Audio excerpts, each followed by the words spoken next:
Hey there, and welcome to another episode of the Virtual CISO Podcast.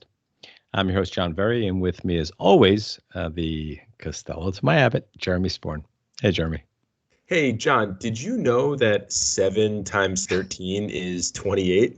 And unfortunately, I'm old enough to actually understand that reference, and I will absolutely tell you that that is one of the most remarkable bits ever. You actually will believe 7 times 13 equals 28 if you ever watch that.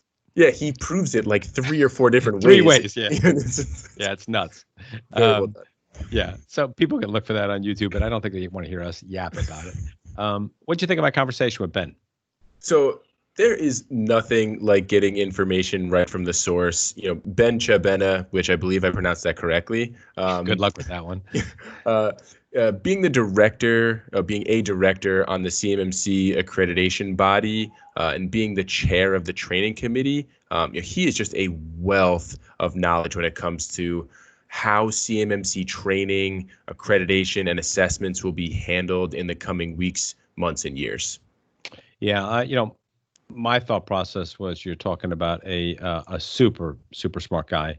I think the CMMC AB made a really good choice with him. I love the podcast. He really got me excited about what they've got going on, and I could really hardly wait to see the registered practitioner and certified assessor programs that they're developing.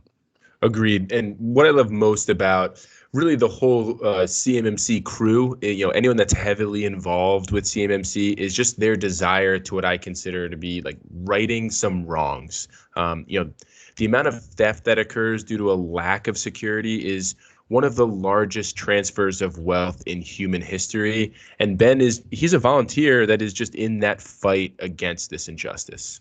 Yeah, that's an interesting perspective, and it sounds corny, and what I'm about to say sounds a little bit corny, but I really don't think it's a stretch to refer to all the folks that are involved in this effort, all the way from, like Katie Arrington and the folks at the office. I always screw this up. The Office of the Undersecretary of Defense for Acquisition and Sustainment, I think is the right term.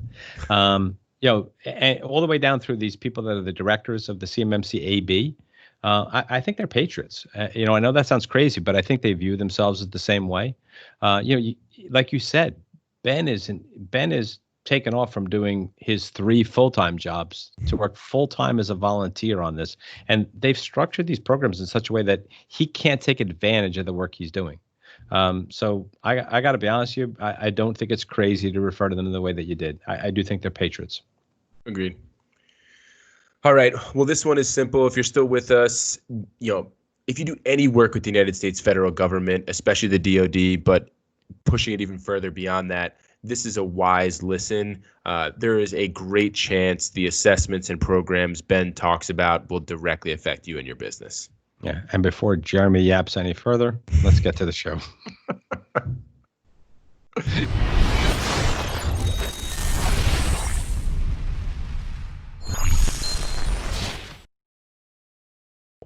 Ben, good morning. How are you, sir? Hey, John. How are you doing? Good. Good to catch up again. I'm excited to be here, man. All right. So as I just joked around in our preparation, how do you pronounce your last name? So, it's a kind of interesting story. I'm Iranian born, so this is a Persian last name, but it is actually not even typical in Iran. So people are like, what is this last name? Even in Iran, right? But I immigrated when I was a kid to France. And so this is the French spelling of the last name, not the English spelling. So as such, the T is silent. So when we came to America, we kept the French Latin spelling, right? So the T is silent. So you'd say Tchoubineh. That's good because as I've referred to you, like in chatting with somebody, I've said, Ben, something or another. Yeah. Ben something. Ben something. Yeah. All right. Well, now that I know the T is silent, I think I can probably figure it out. Cool. So now that we know your name, tell us a little bit about who you are and what it is that you do, and that'll kind of explain to people why we've got you on the podcast. Okay. Currently, although I have several day jobs, I'm not doing any of those because this thing is taking up so much of my time, and I love it. I really do. I am a director on the board of directors of the CMMC accreditation body. CMMC standing for Cybersecurity Maturity Model Certification. And there's about 15 of us. We're volunteer, and we are just basically have spent the last 6 to 7 months standing up an accreditation body that's going to help organize and get everybody up to speed on the CMMC model. Excellent, excellent. And we're going to drill all the way down into that because there's an awful lot to chew on there. So, quick question before we get down to business. What's your drink of choice? Oh man, it's almost like if there's rum in the house, I won't drink anything else. Really? I might have whiskey, and like third is wine. Yeah, and so and Captain and Coke is my go-to drink. Gotcha. Captain, So you're into the dark. Do you get into any? A friend of mine brought home a 7-year aged rum from Cuba, I think it was. I'm not an aged rum guy, but I got to tell you, I was super impressed, and I was like, hey, I could drink that. Do you tend to go towards the darks? Yes. Gotcha. I love that, and spiced, darker, those kinds of things. And honestly, like the good quality rums, I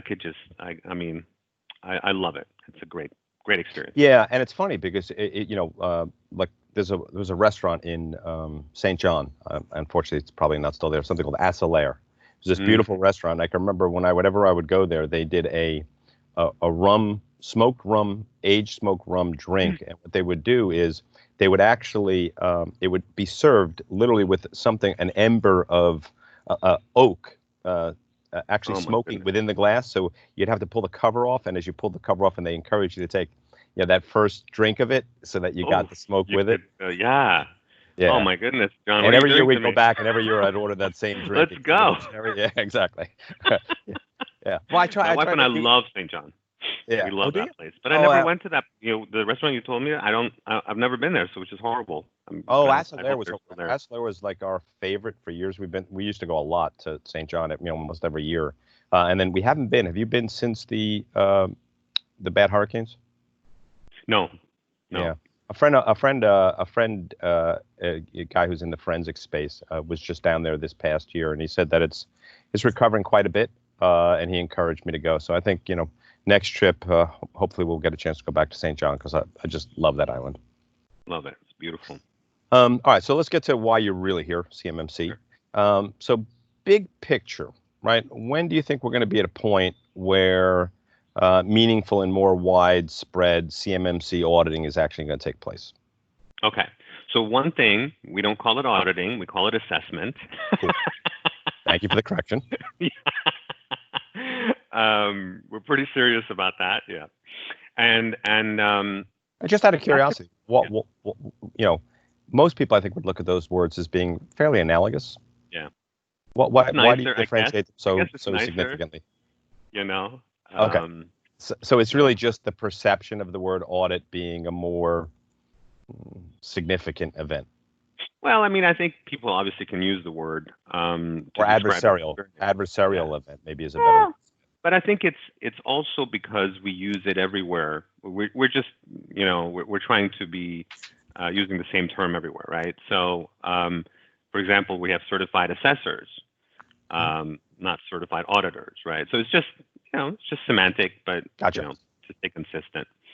So I think that's a great question. I think it's a great place to start. Our accreditation body is split into different committees, and we have a training committee, and I'm the chair of the training committee. And really, my experience in my lifetime has been really focused on training, and I believe it's a really important part of this effort. CMMC was just an idea in December, and then we came together in January, and it's going to take some time because we have to train several different stakeholders. So the first is we have to get assessors up and running, right? So we have to get assessors certified and trained, and then we have to train the organizations that are going to manage these assessors, the C3PAOs. And we also have to train consultants. We're going to help the DIB organizations. So we have to train what we're calling the registered practitioners right now. But later on, hopefully, the certified professionals are going to go out and help organizations get ready. And in the end, we also have to train people who work at these organizations, what we call the OSCs, Organizations Seeking Certification. They have to be trained. They have to know what they're doing. That's the first problem, is the training. The second is the scalability of this thing. I mean, we're looking at over 300,000 contractors just in the DoD space, and we're hoping that CMMC broadens its reach past DoD, hopefully, at some point. So scaling this out is going to be taking a long time. And the number 3 and probably most important factor in figuring this out is that we have to do this carefully and slowly. We don't want to go out the gate, without real preparation, without having really gone through some exercises, knowing what we're doing, having really thought out, because this is important stuff. At this point, what the DoD is saying is, we're not going to renew your contract if you're not CMMC certified. So this could be life or death for organizations. So we have to have a slow rollout and a careful and methodical rollout where we learn from some mistakes using some pilot programs. So it's going to take some time. I believe, based on all these different factors, we're not going to see some real assessments occurring for SCORE until at a small scale, until either late this year or early, probably first quarter of 2021. And then the scale will slowly grow. I really feel like the program will be in full operation with all kinds of OSCs, Organizations Seeking Certification, the DIB actors, right? Being able to hire assessors to come out and assess them to get their certifications. We're not going to really be there until late 2021 or early 2022. Yeah, that's interesting. So, and that aligns with, there's some buzz that I hear, and I don't know how accurate it really will end up being, that a lot of the primes are going to want their capture team members to be, CMMC certified by late, by the end of 2021. So that seems to kind of align with where you're talking about. Those early adopters will probably be by late 2021. You'll see a fair number of folks there, and then broader adoption through 2022 through 2024. Yeah, and really the DoD itself, and Katie Arrington herself, who was running this for the DoD, she has said that, look, it's not going to take, it's not going to be an immediate thing. And these requirements are going to be slowly rolled out into contracts until 2026. So I think it's important to understand that, it's going to be a slow rollout. Gotcha. And people have time. But what I would recommend is you want to prepare right now. Really, contracts have clauses already requiring people preparing, but it's self-certification. So you just want to make sure that if someone else, a third party, comes in to check your, environment, that you'd be fine, right? And so if you haven't done that before, I think there are a lot of organizations and consultants and so forth that can help you do that right away. Yeah, I always try to tell people that even if you're not going to end up, let's say you have a D4, 252, 204 clause, right? Which that's encumbered you with 800.171 conformance anyway, which in theory, if you've sent that letter in, you're doing everything that you're supposed to be doing. And if you're not, right, we've seen false claims acts and things of that nature starting to occur. So either way, and if you think about it, 171 is 85%, right? 110, 130, it's of CMMC level 3 anyway. So, there is no get out of jail free card if you turn around and say, hey, I'm not going to need to be CMMC level 3 for 3 years. No, but you still need to be provably 800-171 conforming, and that needs to be now, right? That's right. Yeah. I think if you have a contract with the Department of Defense, it's part of the DFARS, most likely you have some kind of requirement on cybersecurity. And if you don't know how to spell cybersecurity right now, you need to start thinking about it. Yeah, that would be a good time. So you mentioned you used the term pilot. I'm assuming that ties into the provisional program that I've seen you guys talking about. So what's the objective of the provisional program? How long will that be in effect? How many folks do you think, auditors or audit organizations, do you think would be part of that? What is the gate for somebody to participate in that program if they're listening and they are interested in participating in that program? I love your question, John. I think it's a great question. So the provisional program is the one where we're going to use a limited number of assessors, going to train them and work with them directly to learn from, based on what we have already developed. And we have processes and methodologies that we've developed in draft form that are not publicized yet, but there's a lot that's been developed, a lot of amazing documents. I mean, I looked through some of the documentation that is currently not public at all, but that is internal to the AB about, the support to assessors in terms of, all kinds of criteria and methodologies and so forth. So there's a lot that's been developed. I think it's amazing, and I'm just amazed. I'm just a training guy, but I'm just amazed at how much work has been done by 15 people who are doing this as volunteers, and also industry working groups that work with them. And I'm in awe of how much commitment there is. However, they're all in draft form. And so we then need to take these documents and that are practices, methodologies, so forth, and actually put them to use and use them in the real world using these pilot programs. And that's really what this provisional program is about. And hopefully learn from them. There's also the rulemaking that's happening in the DoD, and they're really kind of right now spending a lot of time really integrating CMMC into their processes and creating some rules and DFARS rules about that. And so those are going to come out. So those details, once they come out, along with us testing our methodology and our criteria documentation, I think all of that hopefully will be done through the provisional program.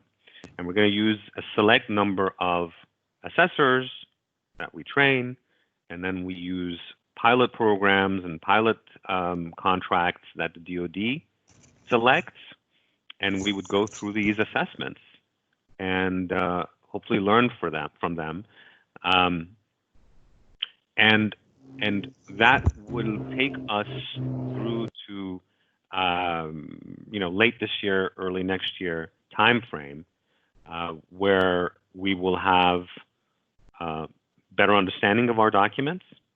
That's the goal of the provisional program. At the end of that, we will have a better understanding of our documents and ensure that they work in the real world. The DoD will have completed their rulemaking process and integrated CMMC into the DFARS, and which, by the way, your listeners may not know, it's the DoD Federal Acquisition Regulations, and I don't know what the S stands for. And on the other side, we'll come out wiser, more experienced, and ready for the large-scale program that would ensue. Gotcha. So, I might be asking a question. I know there's a ton of moving parts at this point in time. I mean, but if you had to venture a guess, and if you can, I totally understand. You're talking about there's going to be 50, 500, 5,000 of these provisional orders, 5. Any idea how many assessors? Okay, so I used the wrong word. Assessors. Any right. idea how many you think there would be? I've given up on you. Yeah. You have that in common with my wife. So, we're going to initially train 60 assessors. Okay, cool. We're saying between 60 and 70, depending on how many we decide to use in the program, but it'll be somewhere between 60 and 70. And those are going to be our initial. If we see that we need more, we could train more later, but initially we're going to go with 60 assessors. And that's a lot of assessors, honestly, when you think about it. It is. For this kind of program. Yeah, and even just getting all those people on the same page, dealing with all the, any audit program, right? So much of it is about, how do we scope the audit? What's the right sampling? What criteria are we holding? What's a system security plan?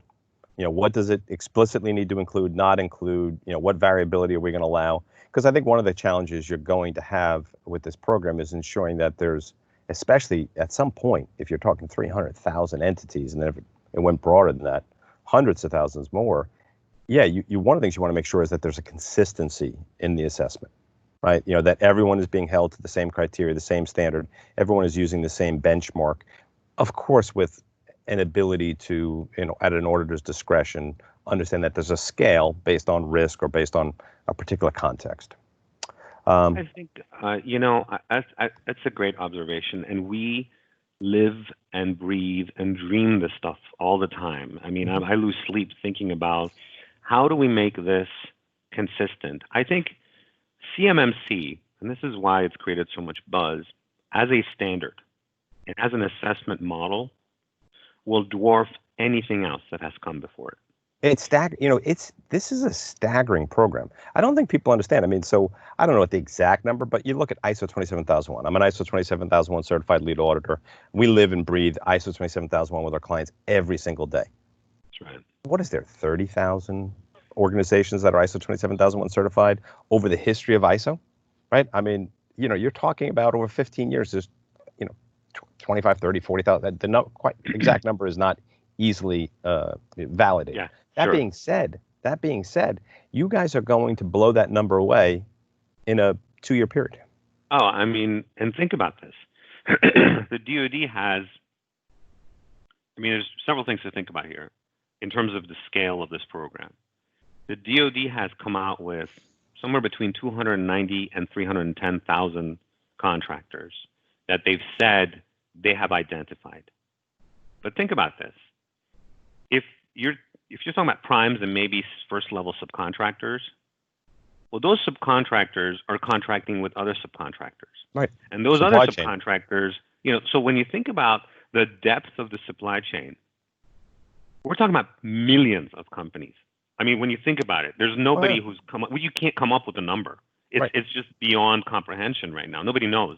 Right. So that's number one. The other is, the other federal government organizations are watching us. And if, and hopefully when, this program is successful, they're not going to create their own. And they believe they see cybersecurity as an important part of their, acquisition ecosystem. So what does that mean? They're going to hopefully, use the CMMC and, get under the CMMC umbrella. Besides that, other nations are interested as well. We have, we've talked to a Canadian contingent. I'm emailing back and forth with a Japanese organization that wants to help grow this in Japan. The Singaporean government is interested, and the Europeans are. The scale of the standard. We're just so nascent right now, but it's just beyond belief. So how do we build? This is the challenge. How do we build an infrastructure, an ecosystem that drives consistency at this scale? It's a big challenge. Huge challenge. Yeah. Listen, I'm excited by it. I find the whole process intriguing. I'm going to enjoy both participating and watching what happens. So in terms of when we talk about this, right? So can you talk about a little bit about, let's say, the credentialing itself? So my understanding, and maybe you can fill in some gaps, right? We're going to credential the assessors themselves. Will there be requirements for those people in order to be a credentialed assessor? Will I need a certain level of experience? Will I need previously existing certifications? Right? Are there any criteria that I need to meet? I guess we know that there's 60 or 70 in the initial tranche under the provisional program. I would imagine there's probably going to be thousands beyond that. I don't know if you'd have any way to take a logical guess about that. And will an assessor need to be employed by a C3PA, a certified third-party assessor organization, to take the training? Do we have any idea on training costs, exam costs, things of that nature yet? That's a lot of questions. You might have to repeat some of those questions as I get started, because I'm pretty long-winded. We have that in common as well. Yeah. So, Let's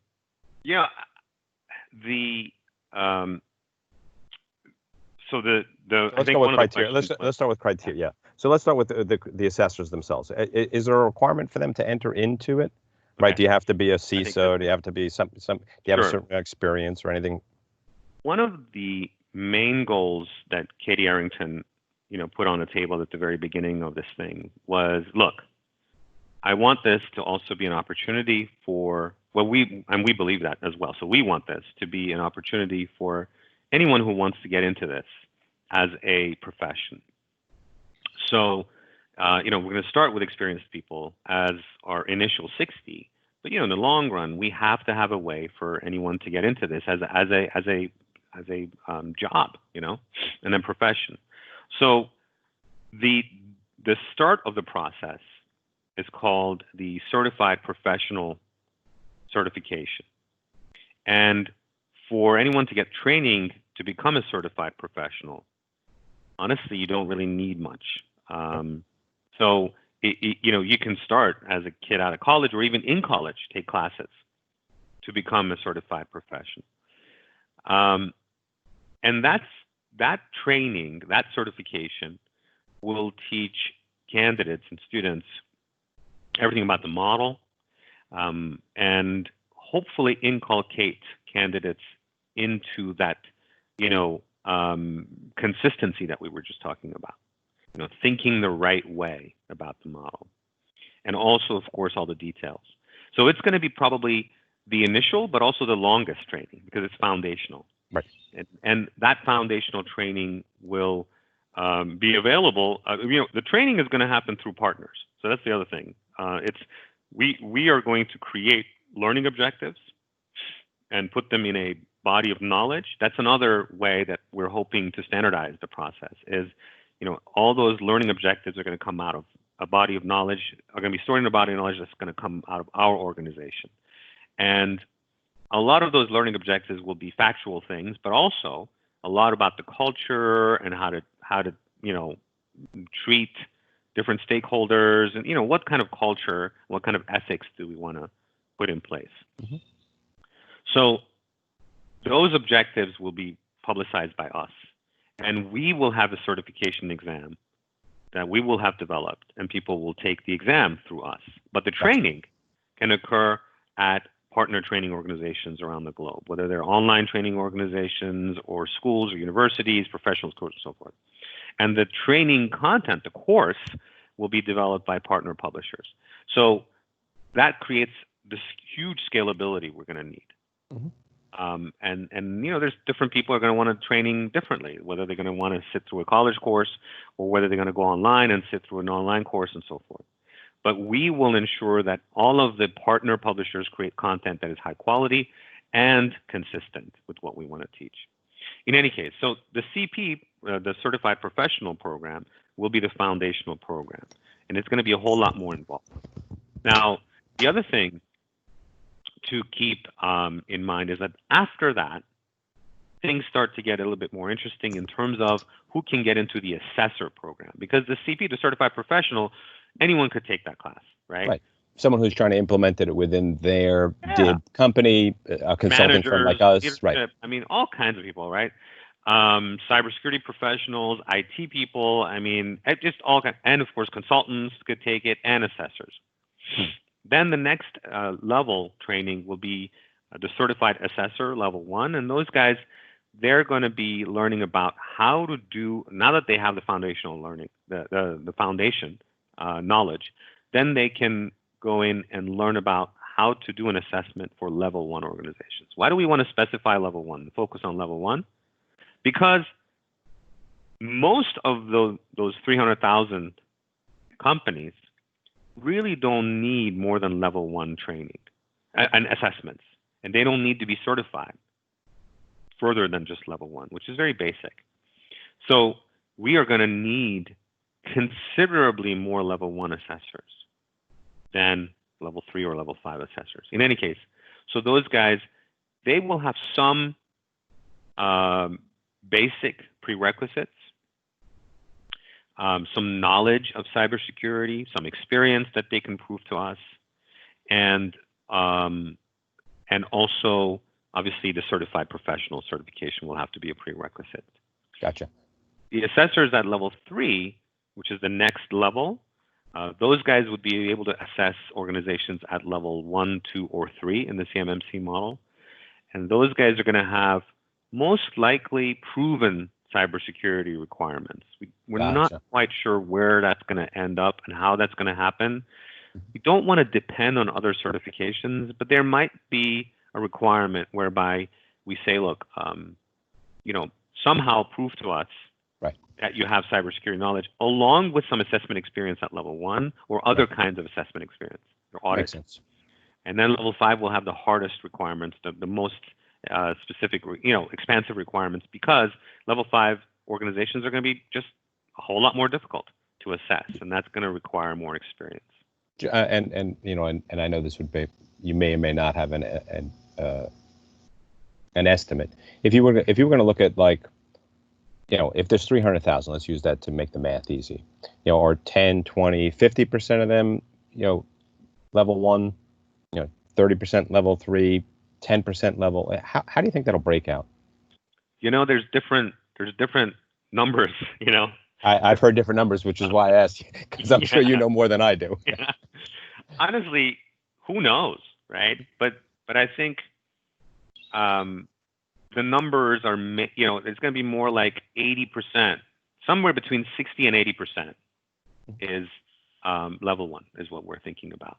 Okay. And then let's say if we go with 80%, then another maybe 15% at level 3, another only 5% at level 5. Level 2 and level 4 are levels that are really more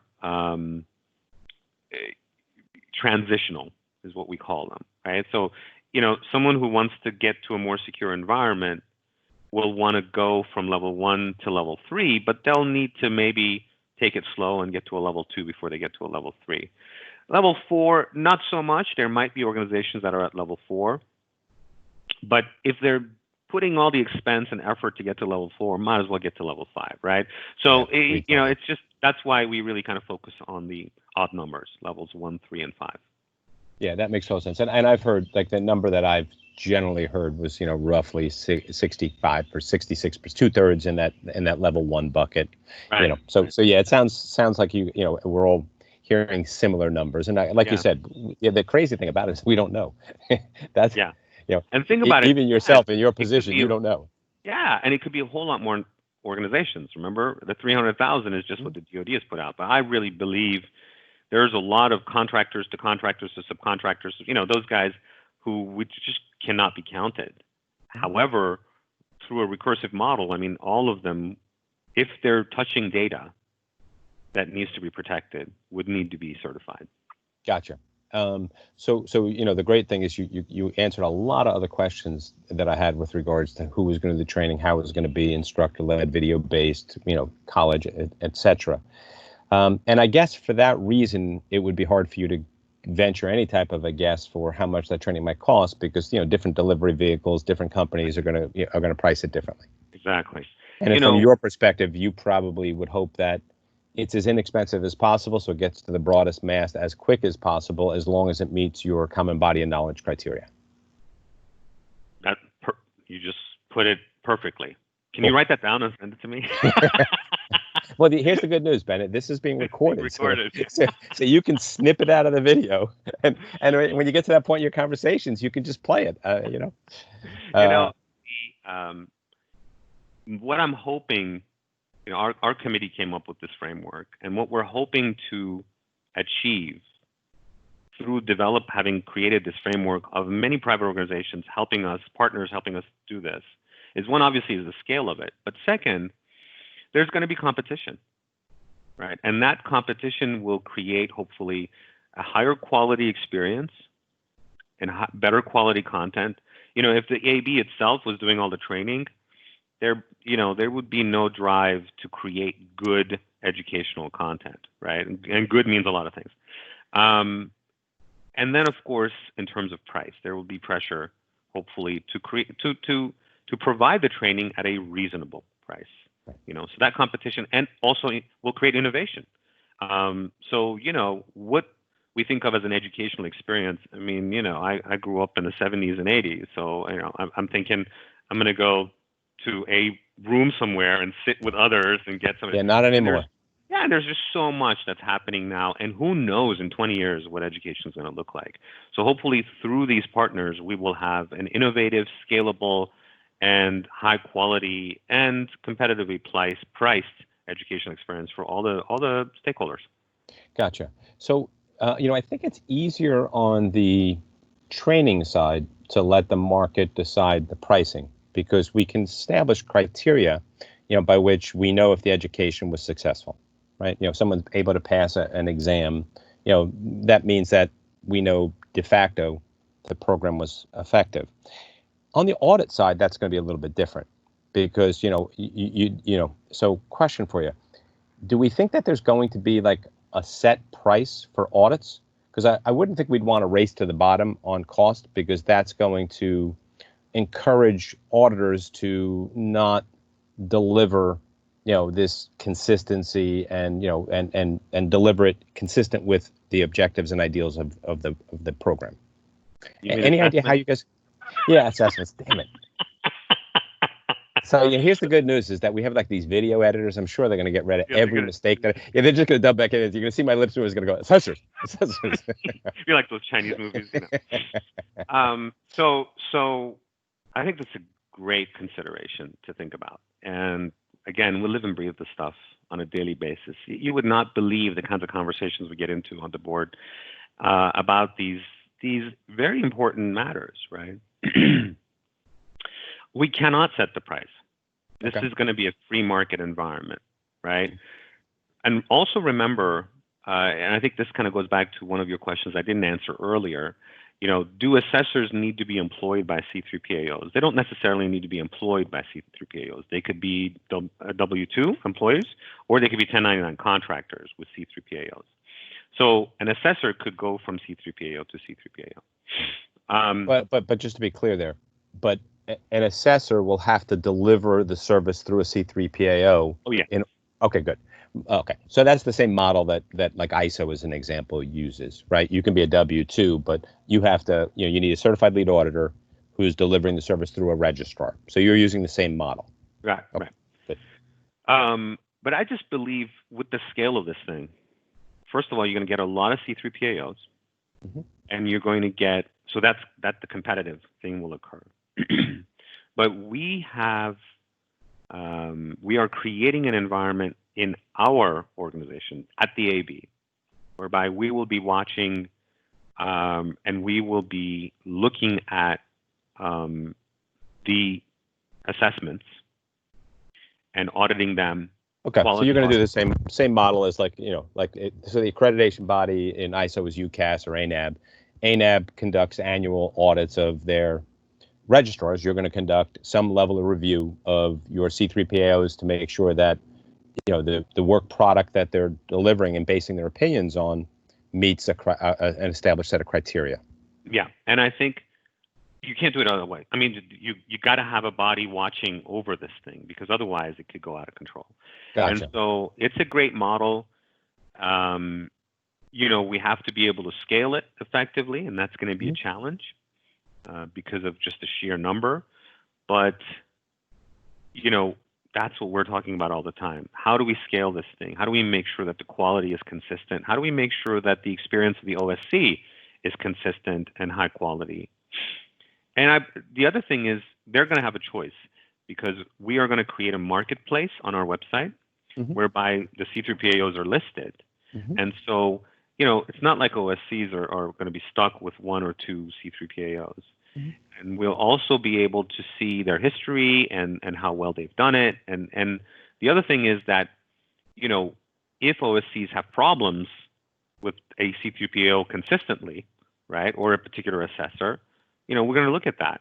And we're going to be making sure that, these are high quality, fairly priced experiences for everyone. Good. Yeah. The one thought process I have there is that, in ISO, they have a document called ISO 27006, which sets out the requirements for an auditor and how to scope an audit. And I think one thing ISO needs to do a better job of is tightening that document up a little bit, because I think there's a little too much room for interpretation. And I think that's what leads to, different audit levels that do occur. I don't think there's quite the level of consistency ISO should have, as an example. So I would encourage you to kind of really, as you guys are thinking that through, that's the cautionary tale. Like, so as an example, they have a concept within the audit program of people within scope. And the auditors, and there's a level of audit that needs to occur per person in scope. But some registrars will interpret that as all employees in the organization.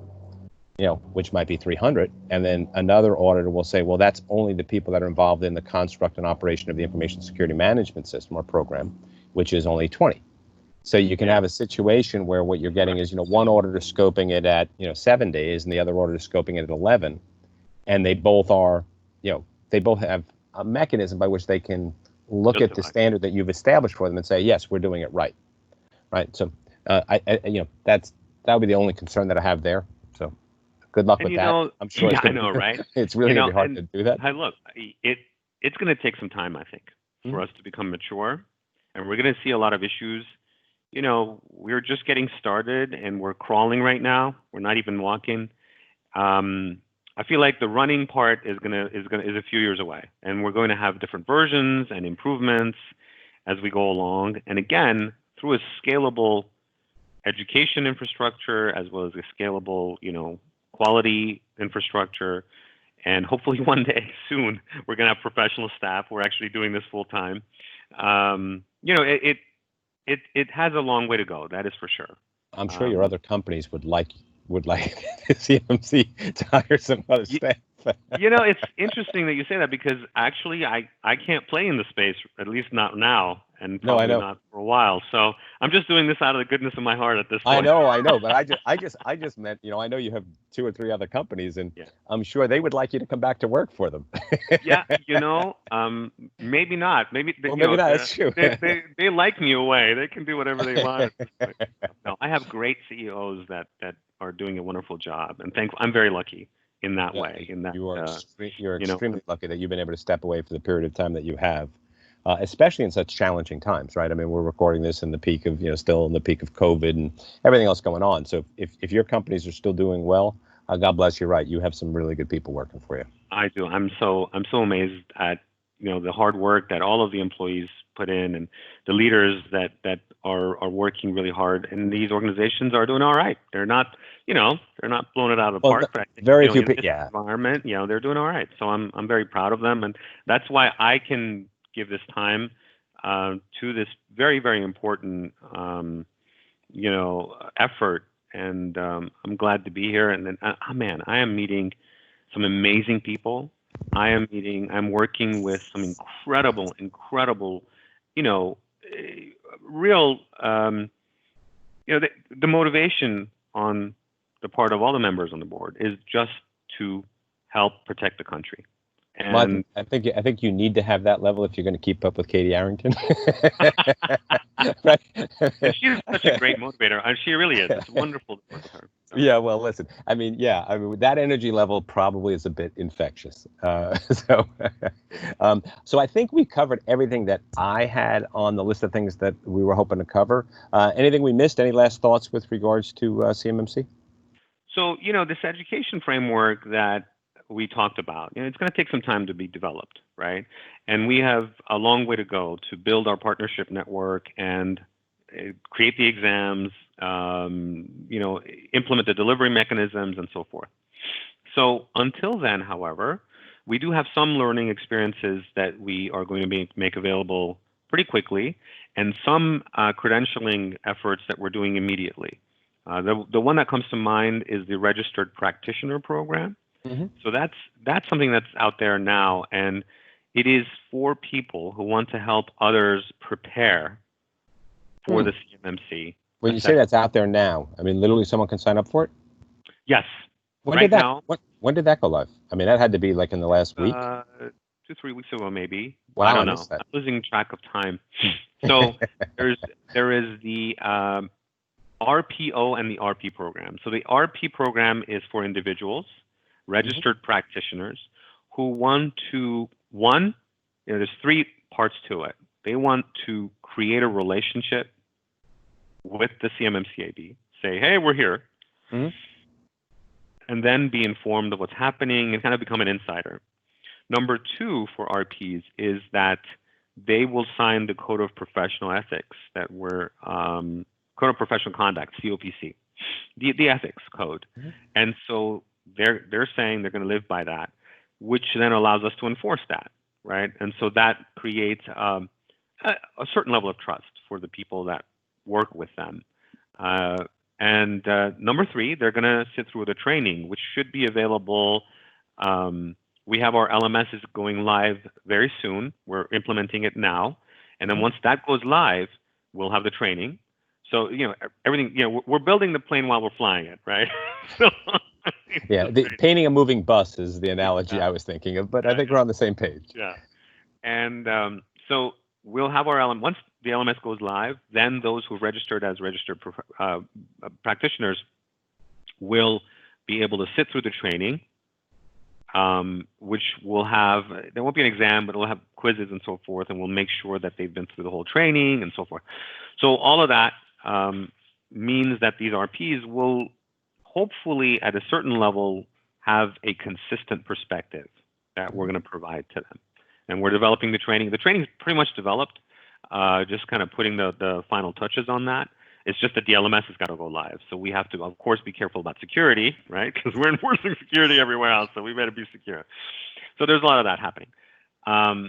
But you can sign up as an RP right now. Good. Right? And I will shortly after, as will some other folks on our team, shortly after this podcast ends. Yeah. And now that is the individual. Now, as an organization, if you want to say, hey, we are an organization that is linked to the AB and we've signed our, COPC and so on, you would be an RPO, registered provider organization, right? And so the organization can sign up as an RPO, and they would need to have a relationship with one or more RPs, basically. Gotcha. Right? And so you can do that now. Now, gotcha. But the RPO is the RPO for assessors? Like it's you're differentiating. So the RPO is. Yeah, we don't have the certified assessor program is coming later, right? I got you. We don't have live assessors. These are for people who want to say they have a relationship with us. They've been trained by us. They've signed our code of ethics. That can be enforced by us if we get a complaint of some sort. So they can go out and help OSCs today get ready for CMMC. Totally makes sense. Awesome. Cool. Anything else? I thought this was a great conversation. Thank you. It's a wonderful. Well, you're not getting off that easy. I warned you that we had that tough question. I hope you're prepared for it. Because up to this point, Ben, I have to be honest with you. It's been a great, but don't let me down here. Okay. I was going to ask you. You're in the same business as we are. What fictional character, or real person, do you think would make an either amazing or horrible CISO, and why? Wow, that is a challenging question. Oh, Ben. So fictional character, you said, right? Or real world. It could be real world. Somebody said Andy Reid. Somebody said Eeyore. I